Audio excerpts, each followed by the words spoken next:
தஞ்சையை ஆண்ட மாமன்னன் ராஜராஜ சோழனின் அண்ணன் ஆதித்ய கரிகாலனை அரியணை ஏற இருந்த சமயத்தில் மர்மமாக கொலை உண்டார், அதாவது படுகொலை செய்யப்பட்டார். அவரை கொன்றது யார் என்பது பல ஆண்டுகளாக தெரியாமலேயே இருந்தது.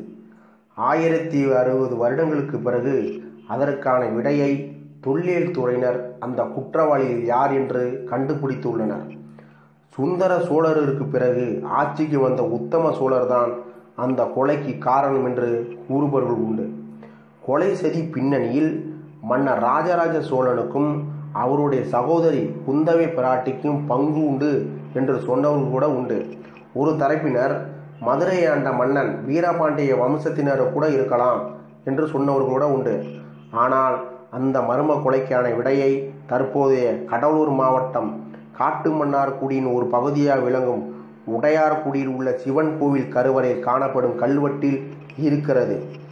ஆதித்ய கரிகாலனை கொன்றவர்கள் மற்றும் அவர்களது உறவினர்களின் நிலங்கள் கையகப்படுத்தப்பட்டு அவை விற்கப்பட்ட செய்தியை அந்த கல்வெட்டு தெள்ள தெளிவாக கூறுகிறது.